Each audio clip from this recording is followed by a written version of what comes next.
This is the Horse Radio Network. This is episode 76 of Retired Racehorse Radio on the Horse Radio Network, brought to you by Kentucky Performance Products, Cashel Company, and American Harvest. Retired Racehorse Radio is your guide to the adoption, care, and training of the retired racehorse. Brought to you in cooperation with the Retired Racehorse Project and New Vocations Racehorse Adoption Program. On today's show, Brielle Roman from Trot-Trot Standardbreds joins us to talk about the tools, resources, and a really great community for retraining the off-the-track standardbred. We introduce our very first rider from our Making the Makeover series, Raechel Ramsey, and her 2022 thoroughbred makeover horse, Stonecatcher. And we wrap it all up with Leandra Cooper from New Vocations with another training tip and our Adoptable Horse of the Week. At Muddy Bells is our listener of the week. She makes some really cool stone mug things. I was looking on her Instagram. You should check it out. Anyway, if you would like to be our listener of the week, make sure to follow us on Instagram and Facebook. Now back to the show.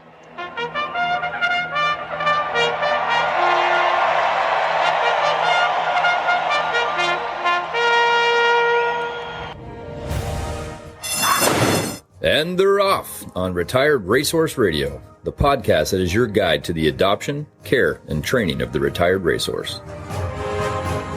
This is Joy Orr in Detroit, Michigan. And this is Kristen Kovach-Bentley in Jamestown, New York, and you're listening to Retired Racehorse Radio. Well, Kristen, I'm so excited to say you didn't quit after one episode with being on Retired Racehorse Radio.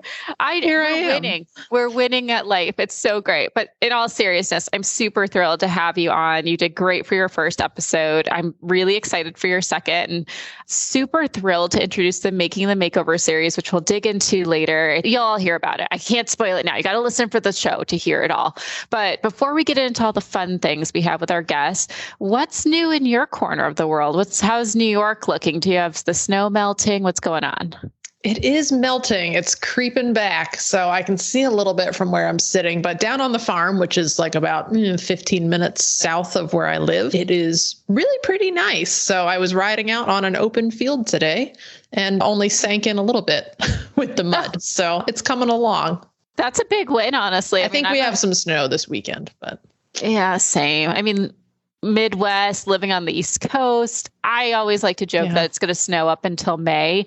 It's just been a curse. You think you make it through, and then somewhere in the last 2 weeks of May, Michigan's always like, how would you like some snow? Oof. Yeah. See, at least in New York, it's usually April. Usually by May, we're okay. Yeah, but I'm personally enjoying the weather, and I don't know if you heard, but the Senate passed daylight savings is forever now. I saw that. I did see that. That was the hot chat today in the RRP. Yes. I'm like, do I buy a lottery ticket? Is all the good fortune in the air? Is today the day that I try to ride my horse bareback on the trail after not really riding for a whole season? Girl, no. That's never the answer. No, don't do that. No, I mean, obviously not. I did not do that. But the thought was there because that is music to any equestrian's ears, that it is daylight savings forever. We're not going to get up sometime when we get to winter and it's dark by 4 p.m. anymore. I'm so thrilled. I'm going to have to recalibrate my whole year because I am a very much a seasonal person with the horses. So I'm yes, in winter is when I take a long lunch break and go do my chores and ride. And now I'm going to have to figure that out because otherwise I will try to go hard 365 days of the year and I'm going to give myself a nervous breakdown. So I'm going to have to figure that one out. I would encourage you to go full Rocky on this, but yeah, it's definitely a thrilling time. I'm really excited to see not that I'm ever wishing to come back to winter as we're coming out of it, but yeah, November, December, it's going to be really interesting to follow equestrian social media. I don't know how we're going to handle this without just fully freaking out or questioning, is it real? What are we going to talk about? That's the thing everyone complains about. So we're going to have to find something else to complain about in November. If we're going to have to be positive over winter. No. But we have a great lineup today. We can talk about all the positive things about horses, but we'll be here for days. They'd probably like that though, right, Kristen? We're cool. We're cool. Yeah, we're those cool podcasting friends that, you want to hang out with, right? But we're definitely not as cool as our premier sponsor, Kentucky Performance Products. So we're going to hear a little bit from them and then jump into our first guest. This Nutrition Minute is brought to you by Kentucky Performance Products, the company that simplifies your search for research-proven nutritional supplements at kppusa.com.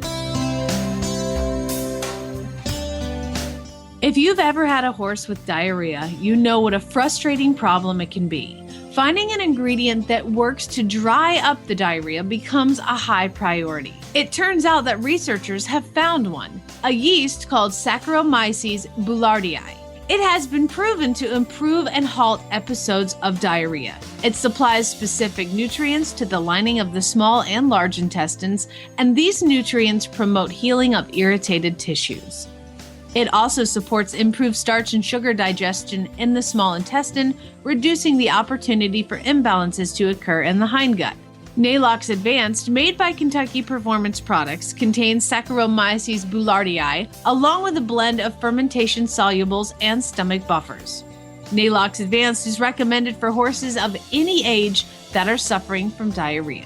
It also supports a healthy digestive tract in horses at risk for gastric or colonic ulcers, such as performance horses or any horse that is constantly on the go and exposed to stressful situations. For best results, Nalox Advanced should be fed on a daily basis.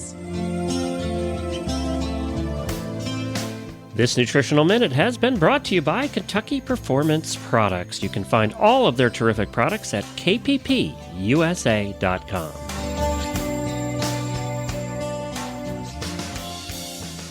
So our first guest tonight is Brielle Roman. So one thing that's close to my heart, increasingly so, is the standardbreds. I know Retired Racehorse Radio, largely we're talking about thoroughbreds here, but the standardbreds, of course, are an important part of racing as well, and they also need aftercare. And I adopted my first standardbred just about a year ago. And in that time, I've gotten to know Brielle a little bit. Brielle's been riding horses for over 15 years, and during that time, she discovered a true passion for standardbreds. She's worked with standardbreds on and off the track and is currently devoted to helping the breed by retraining horses in her own adoption program and by educating and promoting the breed through training, clinics, and social media. I think I can safely say that Brielle is like single-handedly kind of running like the standardbred community on Facebook. So we're really excited to have her on tonight. So welcome, Brielle. Thanks for having me, guys. Yeah, so tell us a little bit more about the Standardbred Retraining Group on Facebook, because I don't think there's a Facebook community quite like it. I was really impressed when I was invited to join by a mutual friend who I adopted my horse from. So I started the Standardbred Retraining Group probably like 2 or 3 years ago because I was at the time trying to start a Standardbred Makeover similar to the RRP. That's been a goal of mine for a long time, because I feel like it boosts the standardbreds more into the public perception. So the group started about 2-3 years ago, and it had like 200 members, which were basically people on my friends list I invited, and it kind of sat dormant for about a year or so because I didn't get much help with trying to get this makeover thing going. And the one day, I was just getting notifications from it, and I saw that some of the members that were in it had just started posting about their standardbreds in general. And I was like, you know what? This could be something.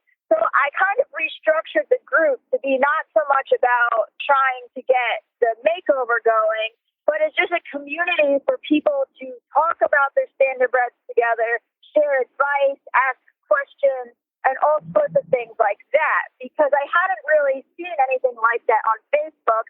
And a lot of times you post in normal horse groups, and the people either A, don't understand standardbreds, or B, they're kind of prejudiced against them. So that's what I started, and it really took off with people adding their own friends, and it really helped educate people. And it also brought more attention to standardbreds because people were showing videos of them and what their standardbreds can do, and people were just blown away. I know I posted videos of like my standardbreds at horse shows, showing against standardbreds and warm bloods and all that, and those kind of went like mini viral, and it brought a lot more attention to the group and to standardbreds overall. And then a big thing that helped it was I started doing virtual shows through it during the pandemic because most horse shows were closed. But it also was really good for people who had never horse shown before with their own standardbreds because they can't trailer to a show. There's really nothing standardbred friendly in the area, or they have confidence issues.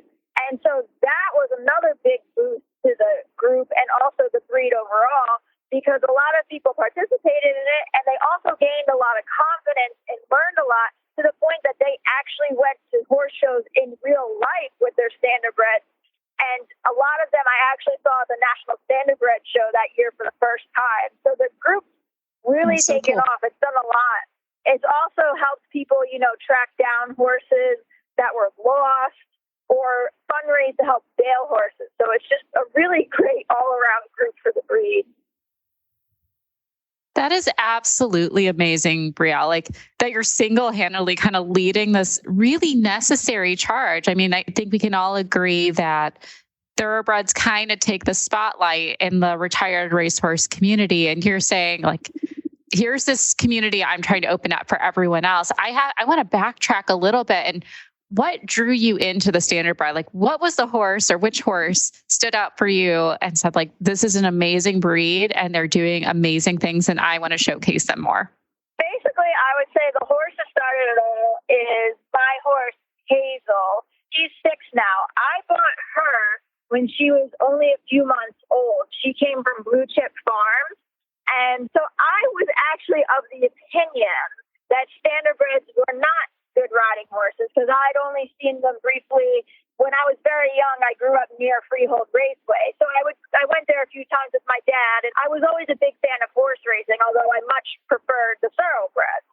But so that was my only experience with standardbreds. So I had a horse at the time, a quarter horse, and she was getting ready to retire. So I was on my quest for my next horse, but being a broke teenager, I had a very, very limited budget. And I'd always broken my horses myself, because you usually get them cheaper that way. And it was something I really enjoyed doing. So I had a farrier who would shoe horses up at Blue Chip. He trimmed all the yearlings and stuff. And he was doing my mare the one day. And I had mentioned that I was, casually looking for a new young horse. And he said he was getting a filly from Blue Chip, and he was bringing her to the farm at some point. And he said she was a standardbred. And I was like, ooh, I don't really know if I want that. Well, the one day I go out to the barn, and there's this little yak-looking thing in the field next to my horse. And that was Hazel. And there was just something about her I really liked. She had this really goofy personality. And I had actually been trying to breed my mare, but she had a previous pelvic fracture, and the vet was concerned with foaling that would not end well for anyone. So I kind of pulled the plug on that. So I was upset over that. And Hazel was so young that my mare actually adopted her, basically. Aww. So they were like a little pair. So I was like, I need this thing. But what really impressed me with her was that she was basically feral. She had a halter on, but that was about it. She didn't lead very well, She basically was locked in a stall all the time because they were afraid of her because she was feral. But I remember the one day I was there, and the guy who was cleaning the stalls hadn't shut her door all the way, so she kind of poked her little nose through and tried to squeeze out and get out, and her halter got caught on the latch. Now, this is a feral little yak, and most horses, if they get stuck like that, they would probably panic and pull the door off. Well, she felt it tug on her, and she just stopped. She stood there, and she gave me the pressure. I was like, that's a smart horse. So I bought her. I paid $400, which was the price she was going to go for at the auction, because nobody wanted her. And then I just started working with her, and she was the most intelligent horse I've ever worked with. She picked things up so quickly. She had such a good attitude about everything, and she was just really hardy. Like, nothing bothered her. So I was really impressed with her, and that actually is what inspired me to apply to work at the Standardbred Retirement Foundation, which is where I worked for a year or so. And just seeing what those horses went through, because they get a lot of the horses from the kill pens after they've been used up and all that stuff. To see those horses come back from all that and still want to work and try for you, it blew my mind. I was like, these horses are incredible. And then that's what led me to go work on the track with them, because I wanted to learn what their former careers were like so I could better understand them so I could better retrain them to be what they need to be now. That's cool. It's cool that you still have her, and she's an ambassador for her breed along with you. So from my gathering, as I've sort of gotten into the standardbred world in the past year, is that there's multiple issues facing standardbred aftercare. And of course, there's many issues facing thoroughbred aftercare as well. But I think the standardbreds are a little bit unique in that not only do you have the issues where it seems like a lot more of them end up in kill pen scenarios and bad situations, but then you also are fighting this marketing stereotype of like, they can't canter, they can't jump, they can't do anything other than trot and pull a buggy. So that's my perception. But what do you see as big issues facing standardbred aftercare right now? Yeah, well, you are correct there. So if you go back a few years or so before, the thoroughbred incentive program and the RRP began, there was a lot of larger number of thoroughbreds ending up in the kill pen, but it still was nowhere near the issue with the standardbreds, because at least the thoroughbreds are ridden, the canter is something they do all the time. And if you go back like a few decades ago, they were the it horse in the show ring, so they at least had that path to go on.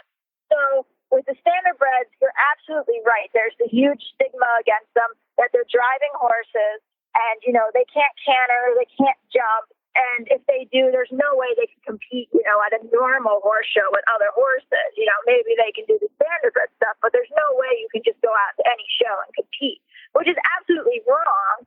It's just they need the proper time and training. And just like any other horse of any other breed, there's going to be certain individuals that are more talented at a certain thing than other horses. Right. But they haven't been given the chance because, I think it's more so because they don't have that history of being ridden and being show horses at one point that people just don't want to do it. And then I think another thing that really hinders them is the industry hasn't, always been so much about its aftercare. Like the thoroughbred racing industry, the jockey club, all of them, they've really come around in the past few years to putting a lot more time, attention, and money towards the aftercare of these horses to ensure they have good second careers, where there's actually a booming second market for the horses once they come off the track. You can very easily get rid of your low-level claimer and get some money for it. There's people, snatching them up.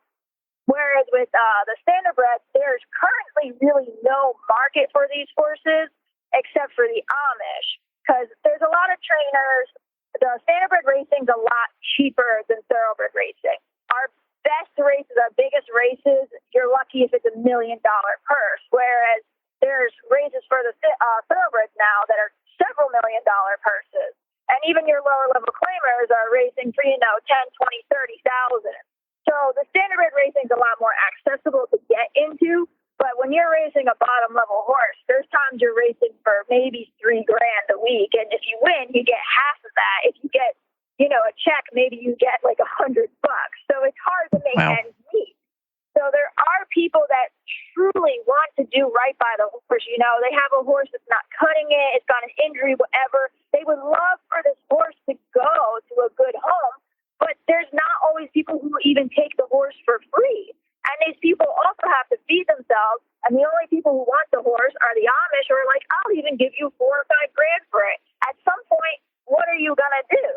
Yeah. So it's kind of a vicious cycle. And the industry doesn't really do a lot to promote these horses in second careers. Like, oh, here's examples of horses doing stuff.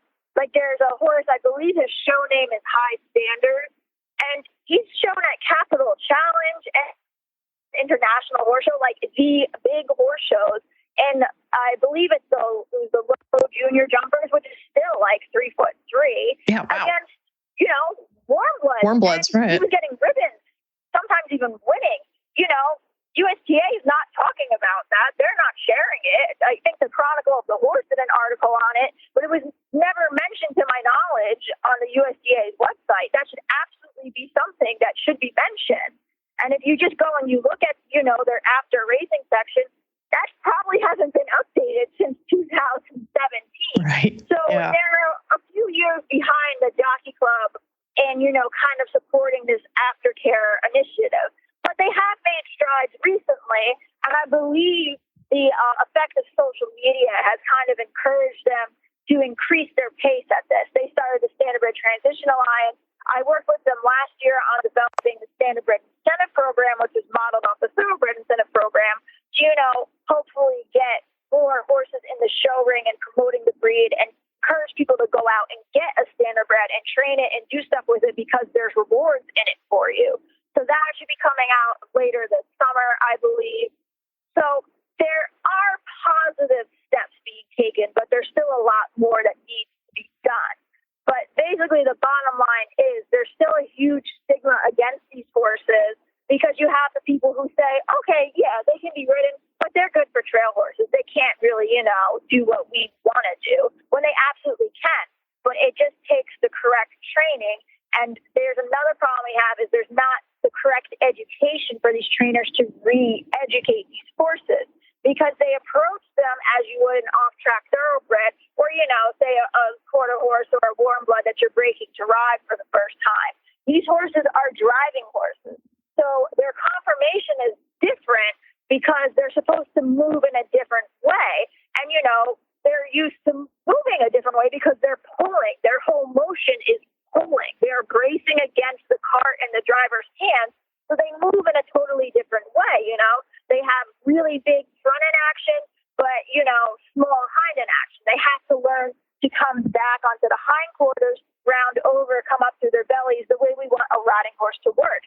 And the people don't always take the time to do this or understand this. And then they rush the horse after a few rides in the cantering. And then when the horse falls apart and it can't canter, they're like, well, they can't do it. It's like, no, they can. But it takes a lot of time to put the foundation. And some horses get it in 2 weeks. Other horses, it might take you a half a year or even a year or more. But if you do the time, if they're sound and there's no other issues, 99% of them are going to be able to canter. Yeah, it's been quite the education for me in transitioning the little horse I have, Western Flash, because I've loped him off now twice. And it is a little bit like a spider on roller skates is how I described it, but he's getting stronger and it's because of all that slow work. But even that has been a little bit different than, conditioning the thoroughbreds who are, again, accustomed to having a person on their back already. So I'm applying what I can, but I'm definitely learning a lot as I go. So it's with Wes that I'm working with you a little bit now, Brielle, to document his progress to go to the national show for the first time. So can you give that program a plug about your video series that you've done? Yeah, so Road to the Nationals, I started last year because every year at the Horse Park in New Jersey, we have a nonprofit organization in New Jersey. It's the Standardbred Pleasure Horse Organization of New Jersey. They're a wonderful organization. They've been around for over 25 years, and their whole mission is to promote the Standardbred as a pleasure and competition horse in a second career. And they have a lovely awards program where you track your points for showing around the year, and you get lovely year-end awards at the banquet they have, which is always amazing. And their big thing is the National Standardbred Show. It's a 3-day show held at the Horse Park in New Jersey in Allentown, and people come from all over. They come from Ohio, Indiana, Maine.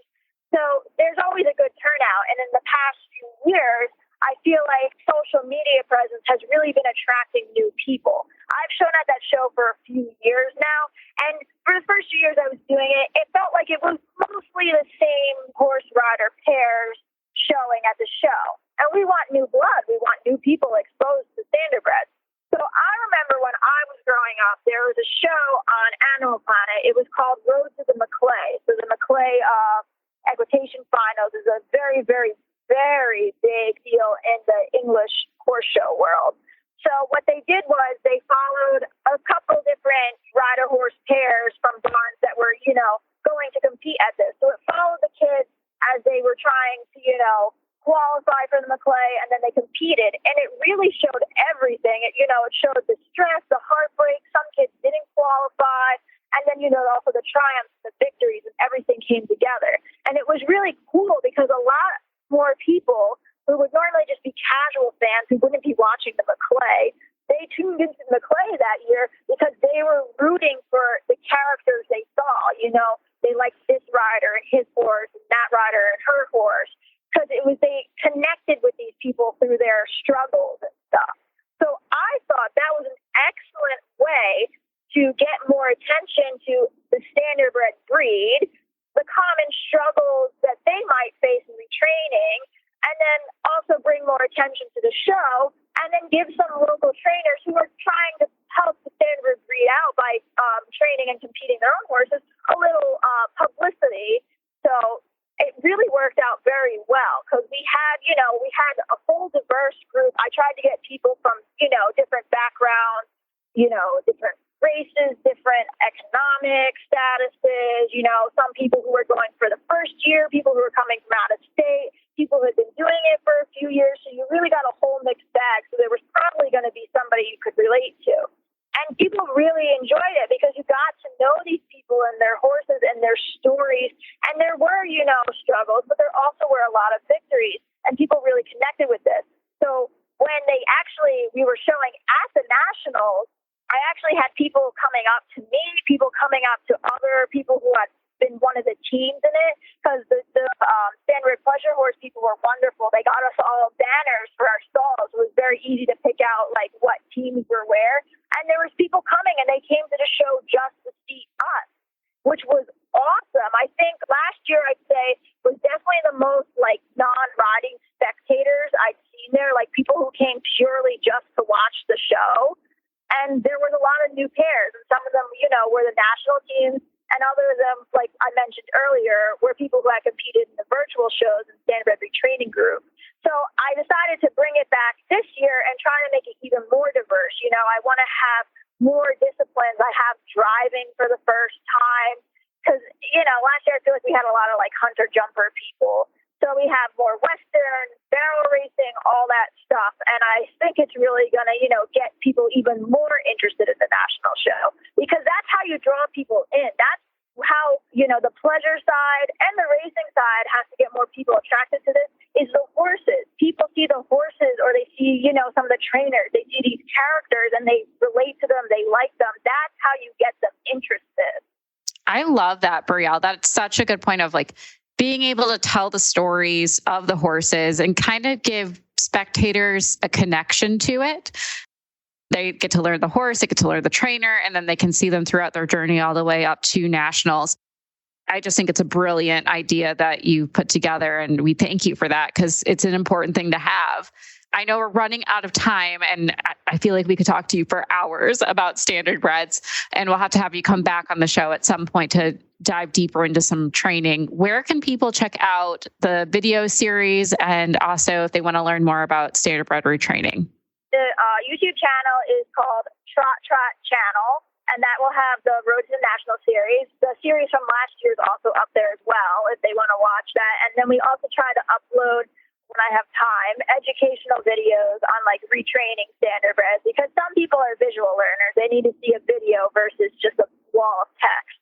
So they can check it out on there. I also share the links to these videos in the Standardbred Retraining group on Facebook. That's another great group to join if you want to see stuff like that and just also connect with other standardbred lovers. And then there's the page for my retraining and adoption program, which is Trot-Trot Standardbreds. Or people can also add me on Facebook on my personal page, Brielle Roman. I post all about the horses and my shenanigans with the standardbreds. So it's always a good time. Well, thanks so much, Brielle. This has been really, really cool to get a little standardbred insight and hopefully send more people to the group and get people started on that standardbred journey. Yeah, thanks for having me, guys. I'm always happy to talk about them. Absolutely. Thank you so much for joining us, Brielle, and can't wait to talk again soon. The snow is melting and the weather is changing, which means it's time for spring cleaning. Cashel Company has everything you need to get your barn, tack room, and trailer clean and organized before show season begins. From stall organizers to gear bags, hooks, and brushes, and everything in between, Cashel Company's got your back for your pre-show season organizing needs. To stay up to date with the latest products and news, follow Cashel Company on Facebook and Instagram. And to find their products, visit an authorized dealer or visit cashelcompany.com.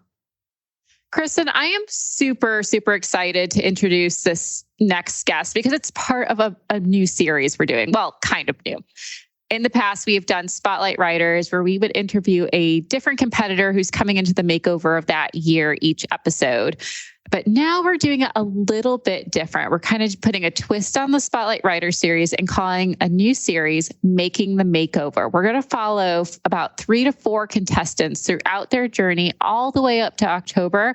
So you really get a chance to learn them, learn their horses, learn their challenges, their wins, and everything they're doing in between to get their horses mentally, physically, and probably emotionally prepped to go to the makeover. So Kristen, who are we speaking to today? Who's our first rider? So today we're going to meet Raechel Ramsey. She is a non-pro that rides and trains her own horses out of North Texas. As a wife and mother of 2 boys, she funds her horse buying addiction problem by taking on project horses, re-educating them, and finding them their next partner. Having grown up riding and showing cutting horses, she's dabbled in eventing and continues to educate herself with clinics and lessons, with the end goal of creating an all-around horse that can go compete in ranch riding classes one weekend, then go on to hack around a hunter jumper class the next, or even take the kids to a barrel race. Raechel had one of my favorite horses at the Mega Makeover last year. She actually won the 2020 Ranch Work Division with Aussie Prayer, who was a bad cat. The sorting. I mean, that little mare was getting down and putting her ears back, and she was just having a ball. And the two of you looked like you were having the best time. It really was a lot of fun. She really enjoys working cows, and it was fun to go out on a bang. Nice. So, and clearly you liked it so much that you're back again for 2022. Tell us about your 2022 horse. The first experience with the RP was awesome, and it kind of gave me a reason to go buy another horse. So who doesn't need a reason for that? So I had such a great experience going through new Vocations. I just called them up and went through the Louisiana branch, and she had about 4 or 5 horses out there that kind of she thought might fit. So I was able to go spend the day with her and just watch her lunge the horses around and kind of get my pick. And so I ended up with a 3-year-old. I guess he's 4 now because it's after the first year. Gray gelding, and he's your typical gelding. He's just kind of a pill. He's an undecided cribber. He can't commit to much of anything. He can't really decide what he wants to do in life, but we're having a lot of fun together. What drew you to him? Probably his shenanigans. He just was really playful. He got out and got moving around. And they all come with a little bit of baggage, but he wanted to play, and he looked like something fun. Nice. So was Aussie Prayer your first thoroughbred that you had retrained? She was not. She was my first one probably that had that many miles at the track. I've had 1 or 2 that came off after a race or 2 and just didn't make it as a racehorse. But she was a war horse that had $215,000 won. And so she was my first one that we really just had to figure out how to reprogram her brain for another career. Nice. Well, so you're a makeover veteran. Tell us a little bit about your first experience and what you're looking forward to in this new experience with Stonecatcher. You know, the show itself was a really cool experience. I did not know what to expect. I've shown a lot of horses and been to some big cutting events, and even, like I said, dabbled in eventing and been to some big events at Texas Rose Park. And that atmosphere at RP was just, it was unbelievable. It really felt like a team, like everybody was there really just to support the horse and the experience of the horse, not necessarily my horse is showing better than your horse type atmosphere that you can get at a lot of shows. And so I appreciated that. I mean, you had your dressage riders hanging out with your barrel racers hanging out. I loved it. It was an amazing experience. And the volunteers and the people, I mean, I'm drawn to any horse experience ever for any reason, but the people and the trainers and just all of that really made me want to go back and do it again. I love that. And like, that's what we constantly hear. It's like the community aspect. I mean, it really is just horse people who love horses and coming together for a big party at the end of the day. Like, sure, there's prizes. Sure, we're competing. We want our horses to do a good job. But at the end of the day, we're just here for the camaraderie. Like, it's great. I would love to know, like, what lessons did you learn from last year? Like surprises as you were prepping your horse, and maybe some changes you're going to be doing for Stonecatcher, or things that worked really well. You know, these 2 horses are so different. And I guess that's what you get when you get a thoroughbred. So Aussie was a very opinionated mare. She was a very hot mare. She spent a lot of time at the track, and she worked for 7 or 8 minutes and she was done. And that was it. That was my race. Leave me alone. And so with her, it was really kind of trying to approach it a way that it was her idea, because you were not going to convince her to do something. And you weren't going to make her do something. So it really had to come out of with a lot of positive reinforcement. She's not very brave, so a lot of the trail stuff was really hard for her. So we just did a lot of positive reinforcement, really slow building, a lot of work with other horses that were strong in that so that she had something to mimic. But with her, it was very much, let me convince you that this is your idea. And then we got along just fine. But there was no me saying, hey, we're going to do this because I want to do it. Because she was very opinionated.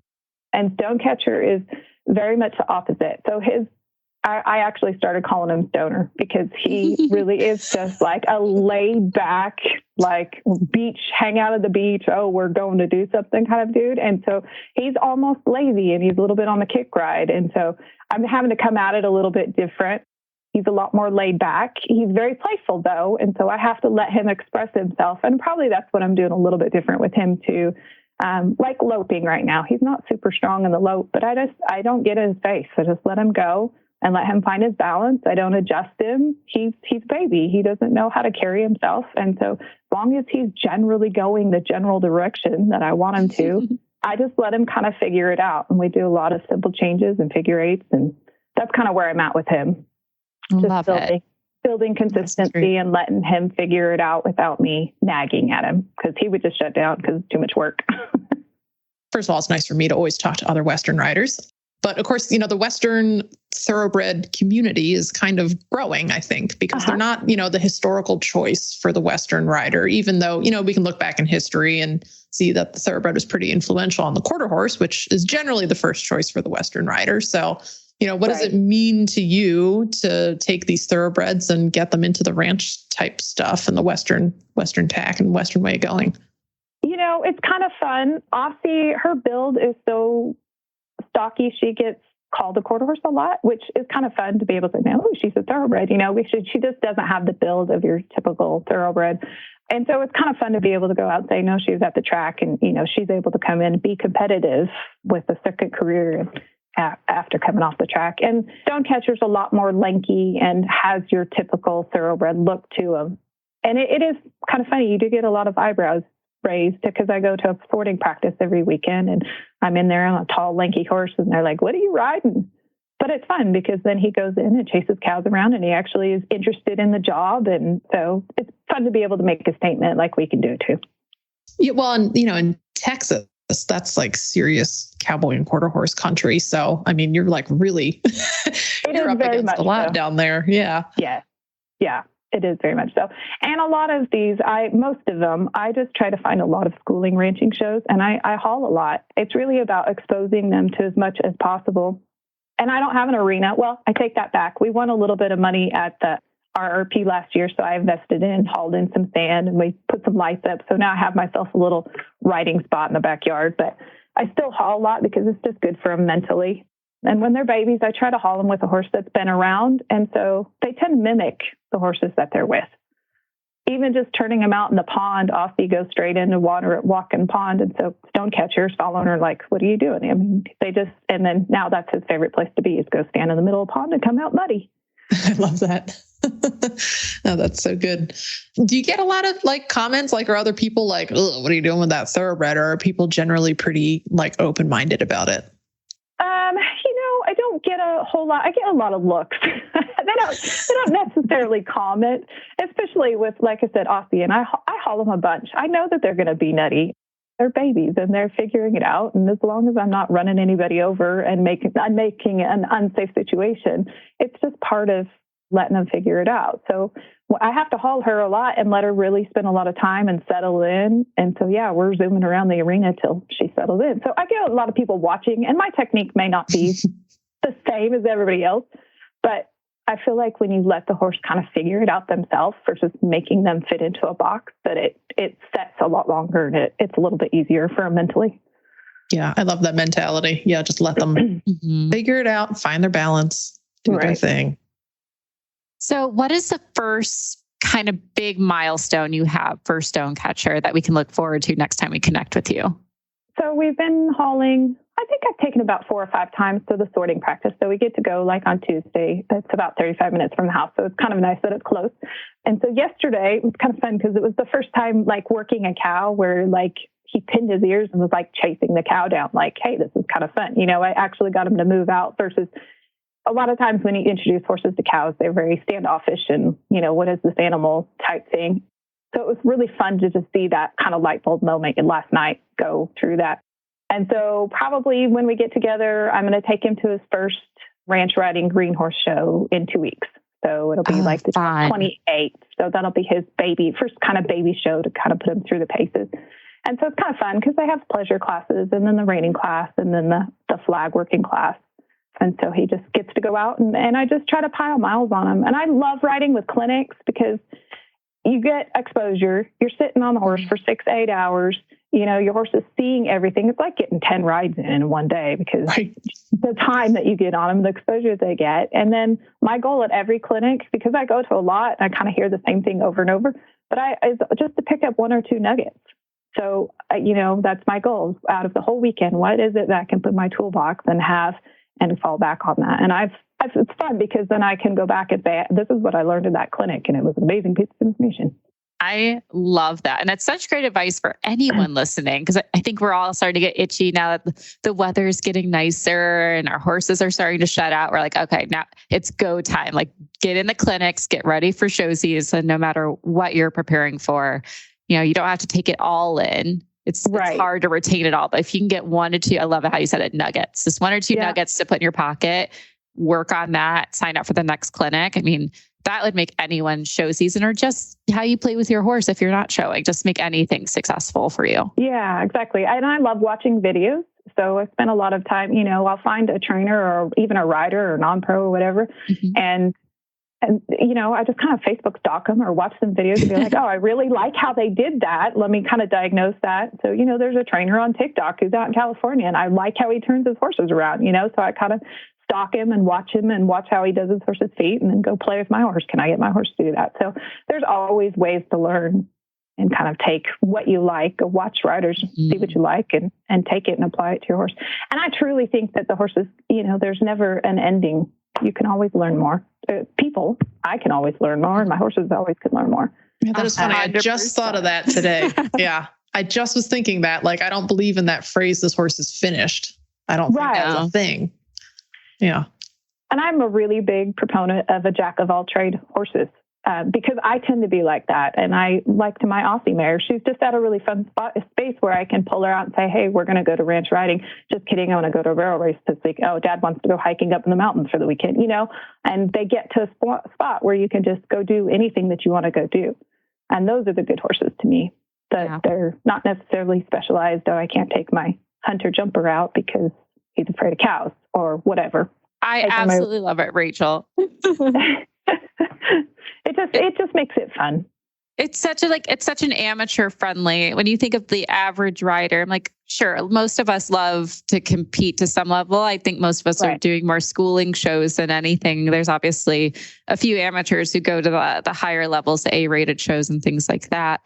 But most of us are just looking to have fun with our horses. And I think you're really showcasing that well. And that even if they might be pretty skilled in one direction or the other, there's still talent to be held in just about anything you want them to do. Right. Yeah, I agree. It is very fun. And I do struggle a little bit with going. I really like a nice finished horse. I like a horse that's sensitive. And that's why I got along with Aussie really well. If I put a leg on her, we were going somewhere. So I do have a problem a little bit with really finishing a horse to a point where I maybe can't throw my kids up there or, get them so finished that there's so many buttons that they might not. So it's kind of funny because people ask what I'm doing with Aussie right now. I'm like, well, I'm trying to dumb her down, to be honest. I'm desensitizing her to her sensitivity a little bit. And I am throwing my kids up there and just kind of trying to make her into more of an all around versus something that I can get on. And good for you. And I love hearing that you have your last year horse that you took to the makeover. She's still in her second career. I wish we had followed more horses after the makeovers when we've done the show in the past. So it's going to be really interesting to see, hearing how Aussie's doing. If you're okay, I know we're supposed to be focusing on Stonecatcher, but I'd love to focus on, a horse who's gone through it and what they're doing in their second year off the track in their second career. And then a horse who's getting his first year and kind of getting his green legs going. It's going to be really cool to follow your journey. Where can people find you online if they want to keep track of what you're doing with Stonecatcher and Aussie? I'm on Facebook on 4R Horses North Texas. Okay. And that's the number 4. The number 4, the letter R, and then Horses North Texas. Awesome. Well, thank you so much, Raechel. We are so looking forward to catching up with you again and hearing how your first Western ranch. I'm an English girl. I'm so sorry. I didn't know the actual terms. I'm embarrassing myself. My dad's going to be ashamed of me. He's a Western guy. Ranch riding. Ranch riding. Well, we're so looking forward to hearing how that goes with Stonecatcher the next time we catch up with you.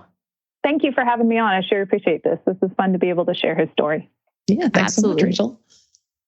What if adding just one product to your feed regimen could help your horse recover faster after a show, get relief from inflammation, reduce his nerves, and ease his digestion? If any of those benefits sound appealing to you, then check out American Harvest Premium Hemp Extracts and Equine Hemp Pellets. American Harvest Natural Equine Hemp Pellets are vet formulated and produced from natural hemp.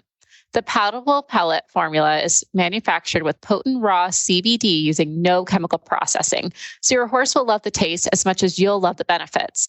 Look for the full line of American Harvest products at your local equine shop, any Hubbard dealer, or online at store.alltech.com.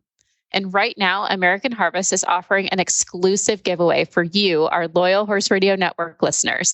One lucky winner will receive a free 90-day supply of American Harvest equine products. Check out today's show notes for details on how to enter. Well, it's everyone's favorite part of the episode. We have Leandra Cooper from New Vocations joining us today, and she's going to bring us another fab training tip. And Kristen, I think it's only appropriate being your second episode that you have the honor to ask a question to Leandra.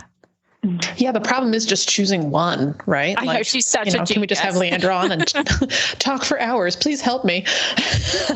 So my big question, since the snow's finally melting up here in New York and it's getting to be good long days for riding, I've got to start legging my guys back up. And I have a particularly spicy redhead who's a little bit of a challenge.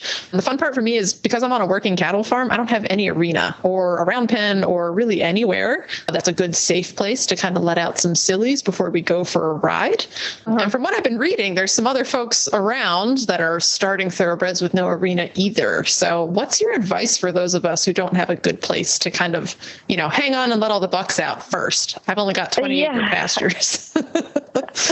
Oh, absolutely. The thing about arenas is that obviously it's not going to be a save-all solution. Like even with an arena, like we have to be really cautious about letting horses run around in there because some of them just get too out of hand with that. So without like the round pen or the arena, even when you're riding, like the arena is not going to do much except for like contain the horse if you're on the ground, right? So, but as far as like if you don't have those safety precaution side of things, or just like the ability to let a horse just get their sillies out before you start getting on them, obviously that you have to think about what's best for the horse's mental status and for your own safety. So one of the things that I like to do, if you can, of course, is lunging, and Jamie is a big advocate for long lining too, if that's something you're comfortable with. But again, I think that really depends on the independent horse, because lunging without perimeters can be difficult too. I mean, even in an arena, if you have a horse who's not really experienced with that, you can end up getting your shoulder yanked out. And that's where a round pen would come in handy if you had it. But a lot of people, might not have that. So they're trying to lunge in an open space, and it can be difficult. So I would say kind of know your own horse. If it's a new horse, then try to be as precautious as possible, making sure you have gloves on, making sure you start at a smaller circle. Things can't get out of hand as much. I know it's probably controversial for some people.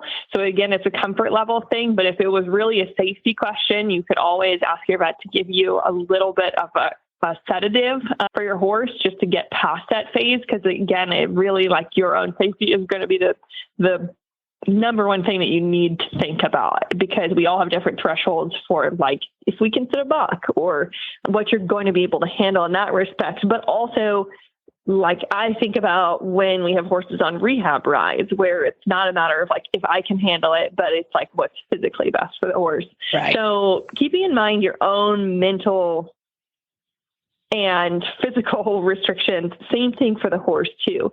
So all of that aside, like say you're even past the groundwork side of things and just like how you can get horses back into shape. I'm a huge advocate of hills. If you can get horses working on different terrain, especially when you can engage the hind end and the front end in much different ways than they would being on a flat surface, like hills are a really, really great tool. If you combine that with like hills on a trail or those two things separately, that those are both really great ways to just ease back into it. Because while having an arena is really nice, I think that a lot of people tend to rush back into conditioning where even if you think about how it would be like from a person perspective, I think about like if you have a lot of time off and you're going back to the gym. I mean, say that you had surgery and you're going back to the gym, or you've just had the winter off for yourself and going back to the gym. Like you wouldn't, hopefully, maybe some people do, but for your optimal health, I should say, you wouldn't just jump right back into it because then you risk injury. Your muscles need to get conditioned back slowly. Whereas we might be able to know our own limits and say, oh, this is starting to feel a little bit tough. You know, with that lack of verbal communication between horse and rider, I think many people I've seen push horses to get back into work that they're not ready for. And that's a prime way to both mentally fry them and put them at risk for physical injury. So I would say doing all those sort of like doing just the basic things and adding a little bit at a time is not only going to let you kind of tune back into your horse's mental needs if they're feeling really goofy. If they're feeling really goofy and you're trotting them up a hill, I feel like, especially if they're not in shape, like that's going to get them tired pretty fast. So that's a really great tool. Use the environment around you, basically, is what I'm trying to say, which I feel like this is all preaching to the choir with you. So I would honestly love to hear what you do as well. We have the benefit here of having an arena, so I definitely am spoiled in that way. But a lot of people are facing those same concerns and trying to get horses back into condition. So I'm all ears. I'd love to hear what you do. Well, Leandra, I was going to jump in. So I grew up without an arena. I didn't grow up on a farm where I had lots of hills. It was very flat. It was a hay farming field. And what I found was really helpful if you have someone that you trust, and this is a great horse husband, horse partner job as well, having someone hold the lunge line as you start to reintroduce the saddle work. So you can kind of help guide your horse, but there's kind of that emergency line. Yeah, if you need it. And it also works really well if you're getting kind of a more skittish horse used to trail rides too, having someone on the ground leading them and you're just helping them feel calm when you're not next to them to guide them through it. So as you're progressing from lunging to the saddle, having that buddy as an in-between, there's no shame in it. Sometimes it's a great thing to have for the hotter, less confident horses. Oh, totally. And that's another thing. I think that people let their pride or their ego get in the way, where horses are social creatures. They're herd animals. And like having somebody who can kind of act like they're ponying your horse or ride with you or have a person on the ground is a massive comfort to them a lot of times. And even if we have a horse who, like, if I get on and he immediately humps up his back, then I might have my assistant trainer just walk him around and just give him that sort of mental buffer. And sometimes the second that she steps away from them, we might have just been walking around with me on his back and her leading him. And then the moment she steps away, he gets nervous again. So, what does that tell us? It's not so much just me being physically there as much as like the mental part of his experience of that and having the comfort of kind of having his hand held in a way and easing back into that and reprogramming the brain, as I like to say. Absolutely. I mean, it's such a useful tool to have, and buddies are great. And also, if you're lucky enough where they can see horses in the field you're working with too, sometimes can be helpful, sometimes not helpful when the horses like to run around in early spring. But sometimes if you can be close to a paddock who have typically quiet horses in it, another nice option to kind of give them that comfort blanket that they're not being taken far away. So that's how I start in the spring too. I start close to the barn where the horses are living for the winter and gradually make my orbit a little bit bigger every time, a little bit bigger, and keep those feet moving. And now that, especially the spicy redhead in question, understands his lateral work a little bit better, the lateral work is really key towards keeping his brain engaged as well as his feet, because his feet can move with his brain checked out if he's just sort of, faffing along in a straight line. But if he's actually having to drive underneath himself and do something different than just larking around, then he gets his focus back. And eventually, once the horses are turned out all the way out into the pastures for the summer, then we're kind of home free. So it's that April-May transition time where, we spend a lot of time in the air, but we'll get there. Oh, that makes a lot of sense. Yeah, that's great. Absolutely. Well, let's dig into this handsome chunk of a horse we have for our Adoptable Horse of the Week. I already showed him to my boyfriend and asked if we have the funds to get him. I was politely declined as a no for now. But for now, there's hope. For now is the key. We'll see what the answer is tomorrow when I beg again. Why don't you go ahead and introduce, is it Veronesi? That's in my very non-politically correct way, the way that I say it. So it might not be, but we have also solved the issue of pronouncing his name by just calling him Vern.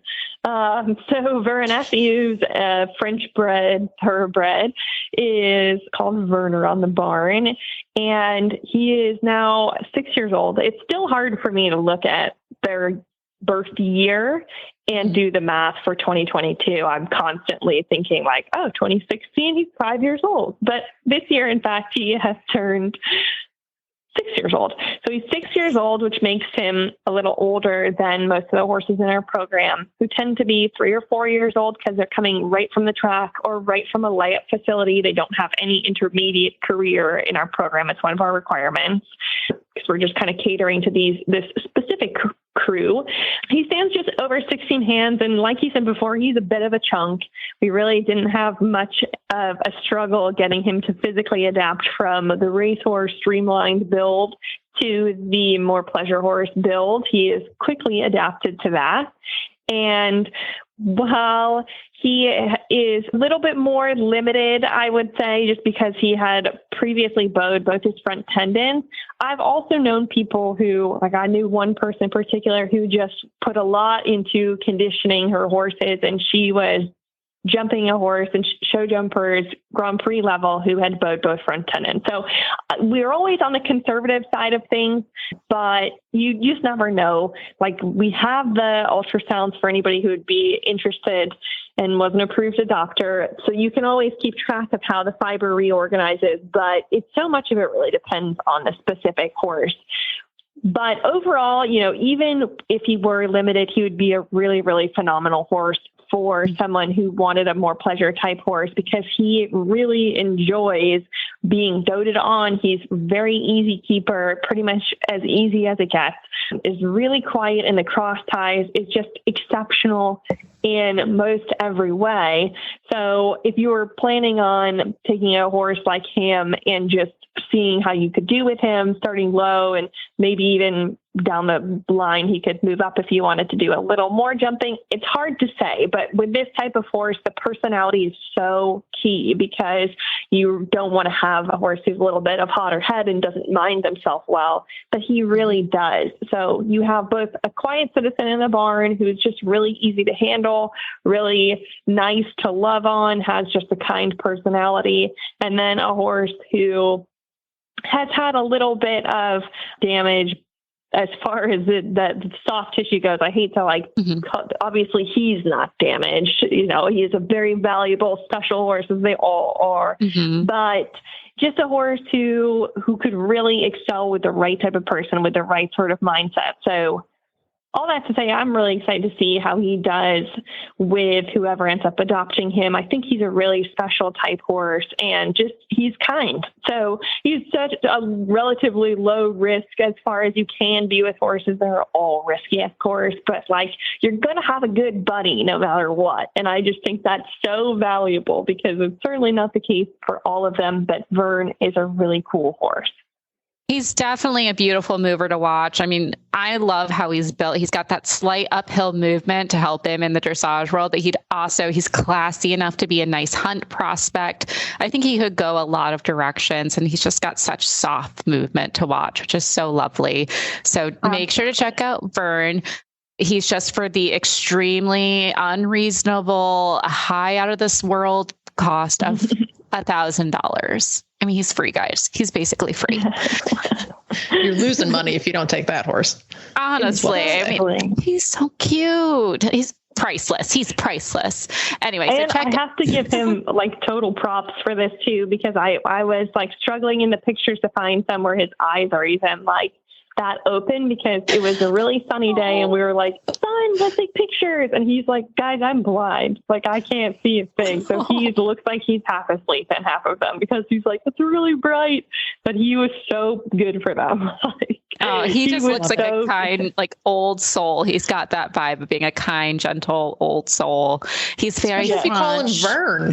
Vern is the perfect old guy name. I know. He's like the resident grandpa as a 6-year-old, and I love it. Exactly. Well, check out Vern and all the other horses on horseadoption.com. Remember, they go like hotcakes, guys. Get your applications in if you're looking to adopt a horse from New Vocations. They always do a phenomenal job. And of course, we always thank Leandra so much for sharing your wisdom, kindness, and like your humor. You're just you're the best, Leandra. I can't even, there's not enough words to describe how great you are. Oh, stop. Well, thank you for having me as always. Yes. And until next time, thanks again. And we'll see you soon. All right. Bye, guys.